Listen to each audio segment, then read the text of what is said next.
Kesari Chapter 2, Review, a historical drama that falls short. Bollywood is currently navigating through a rather turbulent phase, and it seems like every week brings a new controversy.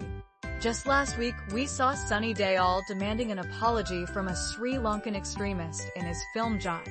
Now, it's Akshay Kumar's turn to take center stage, as he calls for an apology from the British government for the infamous Jallianwala Bagh massacre in his latest release, Kesari Chapter 2.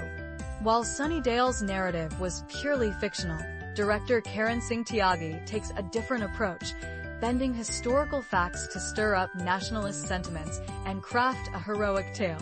It appears that Bollywood's big names are not just dabbling in ancient history anymore, they are now diving into the murky waters of modern history. Although the heinous acts of the British Empire deserve to be highlighted, this film, produced by Dharma Productions, seems to exploit the sacrifices of the martyrs at Jallianwala Bagh to create an exaggerated narrative around this tragic event. The film opens with a disclaimer stating it is a work of fiction, yet it heavily relies on real events and figures, distorting well-documented historical facts that are just a click away for anyone curious enough to look. A young student of history might easily dismiss this, but the teenagers sitting next to me in the theater, who were struggling to differentiate between Dandi and the Salt March, were cheering enthusiastically during the courtroom scenes. It's a tall order to expect them to recognize the difference between General Reginald Dyer and Lieutenant Governor Michael O'Dwyer. Akshay seems to be targeting this audience, eager to feel a sense of pride, regardless of the context.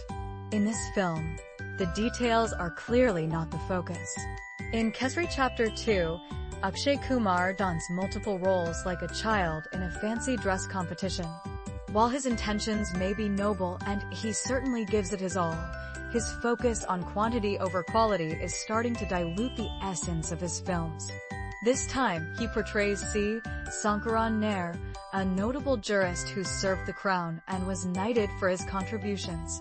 After the Jallianwala massacre, he resigned from the Viceroy's Executive Council, holding Michael O'Dwyer accountable for the genocide in his book, Gandhi and Anarchy. O'Dwyer even filed a defamation lawsuit against him in the London High Court.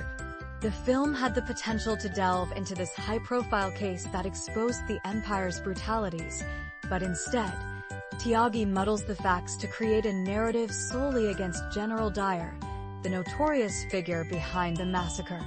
Strangely, while the film promises to unveil a larger conspiracy, it remains fixated on the obvious villain. Nair suggests he was merely a pawn in O'Dwyer's game, yet the film fails to convey this broader context. There's a reason why Udham Singh targeted O'Dwyer, but that nuance is lost here. The film, directed by Karan Singh Tyagi, features a cast that includes Akshay Kumar, R. Madhavan, Ananya Panday, and Amit Sayal, and runs for 134 minutes. It dramatizes Nair's quest to uncover the truth behind the Jallianwala Bagh massacre. While it claims to address sensitive topics, it even mispronounces the name of Harold Lasky, an English political theorist and jury member who supported Nair, turning it into Loxy. The English actors, led by Simon Paisley Day as General Dyer, come off as caricatures, awkwardly delivering lengthy Hindi dialogues. Nair, who was once the president of the Indian National Congress during its formative years, advocated for constitutional liberalism and critiqued Mahatma Gandhi's radical nonviolence in his writings. Instead of exploring the complexities of his character and the political activism of the era, Tyagi transforms Akshay into a loud, rowdy lawyer reminiscent of the character from Jolly LLB, who resorts to cursing in court when he runs out of legal jargon. The Central Board of Film Certification, CBC, which typically scrutinizes films based on historical figures and events, seems to have given this one a free pass after awarding it a certificate. The film kicks off with Akshay discussing law and Kathakali, but since the creators needed to connect it back to Kesari and Akshay's real-life persona, the Malayali advocate's soulful song remains unchanged, and we hear Main Midi Main Miljavan playing in the background. R. Madhavan, burdened with a poorly developed character, finds himself repeating the same lines as the jealous genius, while Ananya Panday appears to have been dressed for a period fashion shoot rather than a historical drama. The film captures the massacre with the intent to provoke and set the stage for an enraged Akshay, but Tyagi becomes so focused on showcasing his star that the storytelling suffers. There's little effort to explore the backstory of the massacre. The Rolad Act is barely mentioned. The British confusion over Hindu-Muslim unity during Ram Navami gets a fleeting reference, and the Hunter Commission is completely overlooked. If you're tired of the chest-thumping and over-the-top dramatizations, you might want to check out Ram Madhavani's recent OTT series on the same subject.